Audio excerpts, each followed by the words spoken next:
함께 인사해 보실까요? 내가 믿는 하나님은 역전의 하나님이십니다. 네, 그래요. 오늘 한 절 말씀인데요. 더 읽으신 거는 1절 말씀입니다. 예수는 감람산으로 가시니라는 1절 말씀이니까 다음 주에 할게요. 네. 지난주의 말씀과 더불어서 오늘 말씀을 위해서 이 7장 말씀을 전체적으로 한번 짚어보고 이야기를 하겠습니다. 이 7장부터는 예수님의 초막절 여행이 시작되었었거든요. 초막절이 가까워져서 예수님도 성전에 올라가셨는데 예수님의 형제들이 예루살렘에 당신을 따르는 제자들이 있으니까 반드시 예루살렘의 성전에 가서 예수님의 그 나타나심을 보여라 라고 이야기를 했습니다. 그 형제들은 예수님의 신묘막측한 모습, 그리고 지금까지 봐왔던 기적과 이적을 베푸는 모습을 세상에 나타난다면 이 사람을 통해서 우리가 왕으로 삼고 이 로마의 압제에서 넘어가지 않을까라는 마음에서 예수님에게 올라가서 성전의 모습을 나타내라 라고 이야기를 했거든요. 근데 예수님을 믿되 메시아로는 믿지 않는 모습을 보여주었었습니다. 그래서 예수님은 성전으로 가시는데 은밀히 올라가시거든요. 근데 성전에 올라가니까 성전에서는 예수님에 대한 이야기들로 가득했습니다. 어떤 무리들은 예수님이 좋은 사람이다. 어떤 무리들은 예수님이 우리를 미혹하는 사람이다. 또 그 중에서 누군가는 예수님을 찾았습니다. 그러나 권력을 가진 자들이 두렵고 무서워서 예수님에 대해서 각자의 의견이 있고 주장이 있음에도 불구하고 쉽사리 말하지는 못했거든요. 그리고 시간이 지나서 명절이 중간이 되었을 때 예수님은 성전에 올라가셔서 가르치시기 시작합니다. 근데 이 가르치는 모습을 보고 바리새인들과 대제사장들은 이 사람이 글을 어떻게 아냐부터 시작해서 이 사람이 말하는 이 말들, 이 지혜로운 말들은 뭐냐, 도저히 믿을 수가 없다라는 그 표정과 또 그 모습을 나타내거든요. 그런 모습을 보인 자들에게 이 교훈은 내가 생각해서 내 의지대로 전하는 게 아니라 나를 보내신 이의 것이고 즉 너희가 믿는 하나님의 뜻이다라고 말씀을 전합니다. 근데 이 말씀을 들은 자들은 예수님을 바라보면서 이 귀신 들린 자야, 당신 미친 것 아니냐라고 외쳤지만 아랑곳하지 않고 예수님께서는 하나님에 대한 복음을 전하시거든요. 성전에서의 웅성거림을 듣고 대제사장들과 바리새인들이 아랫사람들을 보냅니다. 잡아오라고, 잡아서 죽여야 되겠다고. 그럼에도 불구하고 명절 끝날 가장 사람들이 많이 모이는 큰 날에 예수님은 성전 중심에서 생수의 강인 나를 마시라 라고 말씀하시는 모습을 나타내시거든요. 그렇게 하나님의 말씀을 선포합니다. 이 말씀을 들은 자들은 네 가지의 모습을 보였는데 한 부류는 참 선지자다, 또 다른 한 부류는 그리스도다, 한 부류는 어떻게 그리스도가 갈릴리에서 날 수 있냐, 그리스도가 아니다, 또 다른 부류는 그저 잡아서 죽이고자 하는 그런 네 부류의 사람들이 나타나는데요. 이 예수님의 모습을 경험한 아랫사람들은 예수님을 잡지 않았고 그 모습의 주인들인 대제사장들과 바리새인들은 야, 너희들도 미혹되었냐? 라고 이야기를 했습니다.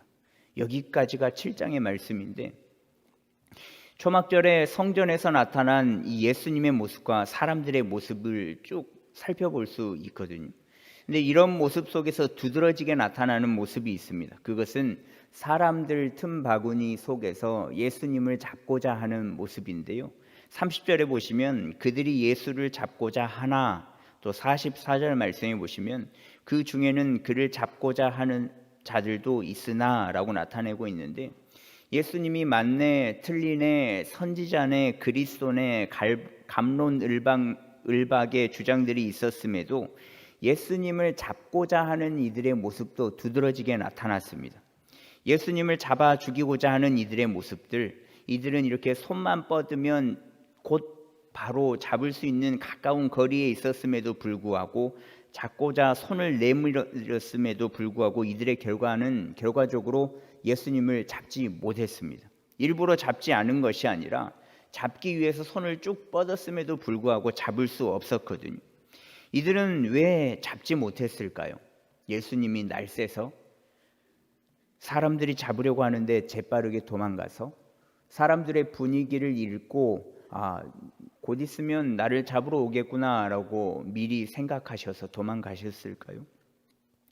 30절과 44절 후반절을 보시면 정확하게 그 이유가 나와 있는데요. 그 30절 하반절에 보시면 손을 대는 자가 없으니 이는 그의 때가 아직 이르지 아니하였음이라라고 말씀하고 있고, 44절 하반절에 보시면 표준 세번역인데요. 아무도 그에게 손을 대지 못하였다라고 말씀하고 있습니다. 그러니까 아직 때가 이르지 않았기 때문에, 이 때는 하나님께서 계획하신 때를 의미하는데, 그들은 예수님에게 손을 뻗으면 잡을 수 있는 거리임에도 불구하고 손을 대지 못하고 잡지 못했습니다. 왜요? 하나님의 때가 아직 이르지 않았기 때문에 그렇습니다. 하나님의 때가 이르지 않았기 때문에 예수님을 잡고 싶어도 그들은 잡을 수가 없었는데요. 이런 모습이 7장에는 2번 기록되어 있는데, 더 기록되진 않았지만 아마 이런 모습들이 훨씬 더 많았을 겁니다. 예수님이 등장하고 말할 때마다, 예수님이 등장하고 무엇인가 기적과 이적을 베풀 때마다, 예수님이 등장하고 사람들이 모일 때마다 눈에 불을 켜고 예수님을 잡으려는 사람들이 굉장히 많았을 것이고, 또 잡으려고 한들 잡히지 않는 모습들이 많았을 거다라는 거죠. 초막절은 유월절 다음으로 중요하게 생각하는 이스라엘의 3대 명절 중 하나이기에 유월절 못지않게 많은 이들이 예루살렘 성전에 모이는 그때, 근데 이러한 상황 속에서 갑자기 이상한 일이 일어나거든요. 사람들은 모이는 사람들마다 자신들의 의견을 주장하고 또 잡으려고 하는 사람들을 웅성대고 북적이는 이 상황 속에서 갑자기 이상한 일이 일어나는데, 그 이상한 일은 오늘 말씀 이 한 구절에 담겨 있습니다. 다 각각 집으로 돌아가고. 안 이상하세요? 그 북새통을 이루고 성전 속에 수만 명의 인파가 모여들고 예수님이 중간에서 내가 생수의 강이니까 마셔라 라고 했을 때 웅성이면서 맞네 틀리네 어쩌네 잡네 마네 살리네 죽이네, 이런 상황 속에서 갑자기 다 각각 집으로 돌아가고, 이 한 절로 상황이 정리가 되어버리거든요. 안 이상하세요? 이상해야 되는데 이상해야 됩니다. 명절 끝날 곧 큰 날에 수만 명이 모였을 것으로 추정되는 이 초막절 가장 붐비는 날에 갑자기 사람들이 집으로 각각 돌아가는 모습을 보였다니까요.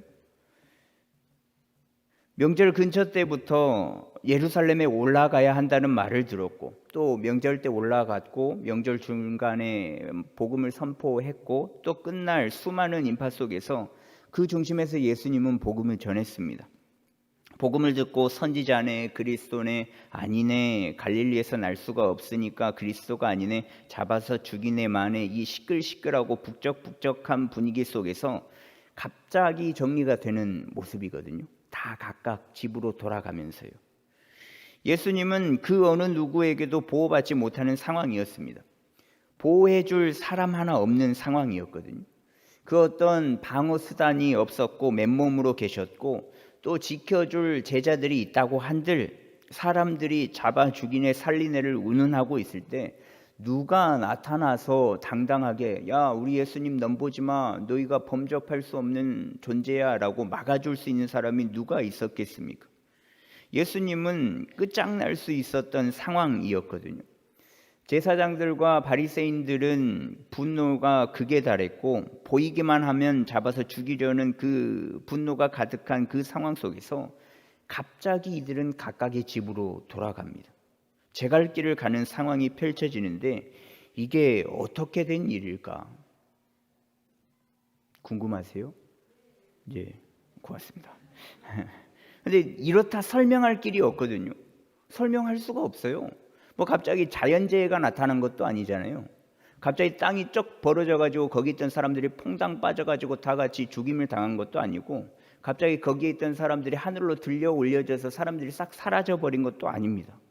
그저 그 많던 사람들이 각각 자신의 집으로 돌아가는 모습이 펼쳐진 거거든요. 이 이유에 대해서 설명할 수가 없죠. 설명할 수는 없는데 그저 한 줄의 말씀으로 줄여본다면, 한 그 단어로, 한 문장으로 줄여본다면, 아, 하나님께서 일하셨구나라고 생각해 볼 수 있습니다. 지금까지 그래왔던 것처럼 예수님을 잡으려던 사람들이 손을 뻗어서 예수님을 잡아서 넘기려고 했을 때 잡히지 않도록, 예수님을 잡기 위해 사람들을 보냈지만 잡지 못하도록 잡기 위해 일부러 계산해 놓은 질문을 던져 잡으려고 했지만 잡히지 않은 모습, 지금까지 잡으려고 한들 잡지 못한 것처럼 그와 동일한 일이 이번에도 나타났다라는 겁니다. 수만 명의 사람들이 각각 자신의 집으로 돌아간 것처럼 초막절 성전 한가운데에서 썰전은, 예수님의 복음 전함은 이렇게 끝이 나게 되었거든요. 그저 하나님께서 하셨다라고 말할 수밖에 없는 모습으로 끝이 난 겁니다. 근데 이런 모습을 보통 우리는 역전의 하나님께서 역전시켜 주셨다라고 이야기를 하거든요. 역전의 하나님, 역전 앞에 사시는 하나님이 아니고 뒤집어 버리는 그 하나님, 모든 상황과 환경을 뒤엎어 버리는 역전의 하나님. 특히 우리나라 사람들은 이 역전 드라마에 나올 법한 역전의 하나님을 굉장히 좋아하고 원하거든요. 오늘 본문의 말씀처럼 말입니다. 그런데요, 이 수많은 사람들이 각각 자신의 집으로 아무 일 없이 돌아가는 것과 같은 역전의 드라마를 경험하기 위해서는 상황적인 조건이 하나가 필요합니다. 그게 뭔 줄 아십니까? 지고 있어야 돼요. 지고 있지 않으면 역전할 수가 없어요. 보통 운동 경기를 이야기하면 쉽게 알 수 있습니다. 일반적인 승리가 있고 역전승이 있어요. 일반적인 승리는 처음부터 이기면서 끝까지 이기든지 아니면 계속 동점으로 접전으로 싸우고 있다가 승점을 내서 이기든지, 이런 거는 일반적인 승리했네라고 이야기를 하거든요. 근데 역전승은 반드시 지고 있어야 돼요. 지고 있지 않으면 역전승을 할 수가 없는 겁니다. 지다가 점수를 더 상대팀보다 많이 내서 이겨야지만 역전승이 되는 거거든요. 지고 있다는 것이 전제가 되어야 역전승이 될 수 있다라는 겁니다. 근데 예수님은 분명 지고 있었거든요. 하나님의 눈으로 볼 때는 지고 있는 것이 아니었겠지만 사람들의 눈으로 볼 때는 분명히 지고 있는 상황이었습니다.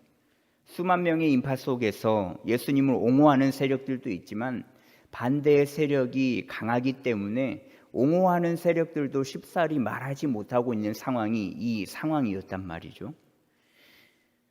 예수님을 옹호하는 목소리보다 반대의 목소리가 큰 상황이었다라는 거죠. 신성을 가진 하나님이시지만 인성을 가지고 계셨기에 사람에 대한 두렵고 떨림이 아마 피부로 느껴졌을 겁니다. 누가 봐도 지고 있는 상황, 누가 봐도 이길 수 없는 상황, 누가 봐도 무릎 꿇을 수밖에 없는 상황이었지만 이 역전의 하나님께서는 그 순간을 단숨에 역전시켜 버리시거든요. 초막절 예수님께서 모든 사역을 다 이루었다라고 생각될 때 수많은 쟁론으로 시끌시끌한 그 성전 한가운데 모여있는 모든 이들을 각각의 집으로 돌려버리는 것으로 하나님께서는 그 상황을 정확하게 역전시켜 버리시고 정리해 버리십니다. 이 하나님이 우리가 믿는 하나님이다라는 것을 늘 잊지 않았으면 좋겠습니다. 역전의 하나님이 지금 예수님의 그 사역 가운데 나타나셔서 요때만 행하시는 그 하나님이 아니셔요. 이 역전의 하나님이 나의 하나님이시거든요. 그러니까 우리는 늘 지고 있어도 괜찮습니다. 오해하시면 안 됩니다. 그걸 지라는 건 아니고 지고 있어도 괜찮다라는 거예요. 지고 있어도 또 억눌림을 당하고 있어도 괜찮다라는 거예요. 왜냐하면 지고 있어야만 역전의 하나님께서 역전시켜 주시는 그 역전승을 경험할 수 있기 때문에 그런 겁니다. 단숨에 역전시키는 하나님이 계시기 때문에 지고 있어도 괜찮아요. 지고 있지 않으면 죄송한데 이 역전의 그 짜릿함을 경험할 수 없는 겁니다. 지고 있어야만 역전시켜 주시는 그 하나님을 경험할 수 있다라는 거예요. 역전시키실 하나님이 계시고 나의 상황과 환경을 역전시키는 분이 계시니 시험과 환난과 두려움과 억눌리는 상황이 지는 것 같이 보이지만 사실은 하나님의 눈으로는 이기고 있는 상황이거든요. 억지스럽다라고 느껴질 수 있으시겠지만 지고 있으니까 반드시 역전시켜 주실 것이기에 실상은 결과적으로는 이기고 있다라는 겁니다. 지고 있지 않으면 역전의 하나님을 경험할 수 없기 때문에 그렇습니다. 그러니 지고 있는 상황과 어려움이 있는 상황과 환난과 걱정거리가 가득한 상황, 좀처럼 나아지지 않는 상황이 계속될지라도 단숨에 각각 자신의 집으로 보내버리는 오늘의 말씀처럼 하나님께서 역전시켜 주실 것이다 라는 믿음으로 살아가는, 또 살아내는 저와 여러분들이 되었으면 좋겠습니다. 근데 이 말씀을 듣고 이런 생각을 하실 수 있잖아요. 뭐야? 그러면 지고 있는 상황이 좋은 건가? 지고 있지 않으면 역전의 하나님을 경험하지 못하니까 그러면 내가 일부러 져줘야 하는가? 라고 생각하는 분들이 있을 겁니다. 지는 게 좋을까요? 이기는 게 좋을까요?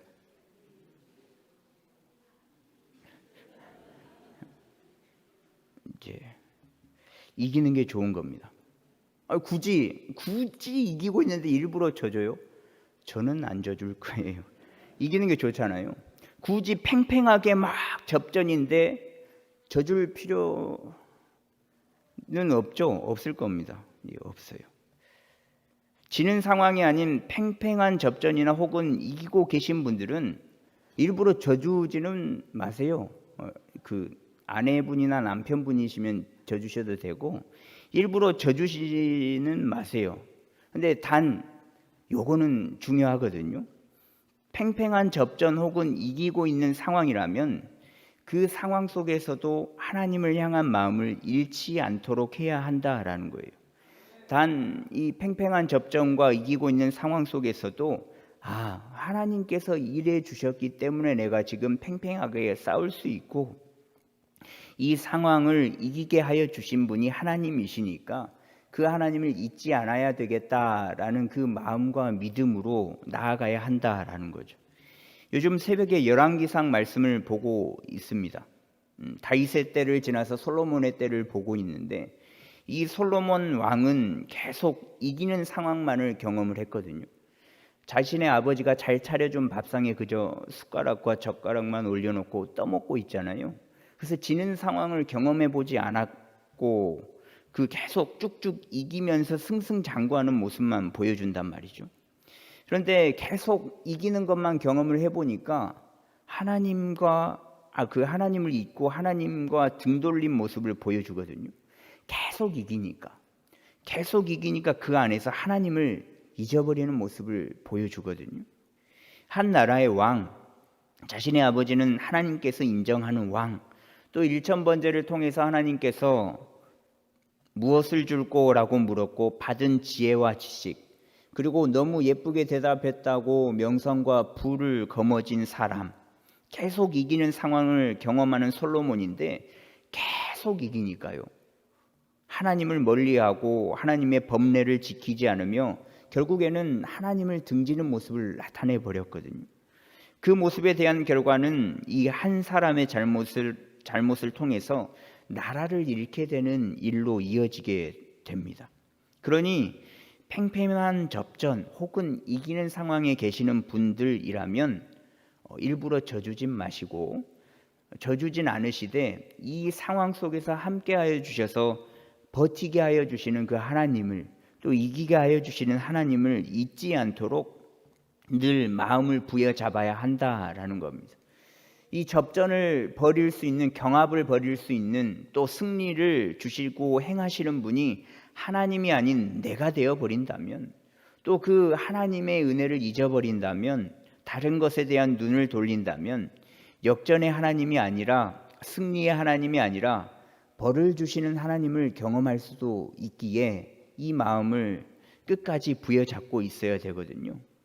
그러니 지고 있든 접전을 벌이고 있든 이기고 있든 간에 중요한 것은 하나님을 잊지 않아야 한다라는 거예요. 지고 있으면 언제든 역전시키는 역전의 하나님이 끝내는 역전을 시켜주실 것이고, 접전을 벌이고 있으면 그 접전 속에서도 늘 응원해 주시고 버텨낼 수 있도록 도와주실 것이며, 이기고 있다면 지속적인 승리로 이끌어 주실 것이기에 우리는 모든 상황 속에서 그 하나님을 잊지 않아야 한다라는 것을 오늘 말씀을 통해 깨달을 수 있거든요. 어떤 상황이든 어떤 존재든 간에 하나님과 어깨를 나란히 할 존재는 없습니다. 그 하나님이 누구의 하나님이 아니라 내가 믿고 있고 지금 우리가 믿는 믿음으로 예배를 드리고 있으며, 또 전에도 지금도 앞으로도 지금 내가 믿고 있는 그 하나님이 나의 하나님이시다라는 것을 잊지 않았으면 좋겠습니다. 그러니 늘 하나님으로 힘을 내셨으면 좋겠고, 그 하나님께서 반드시 역전시켜 주실 것이다 라는 그 믿음으로 살아내는 저와 여러분들이 되었으면 좋겠습니다.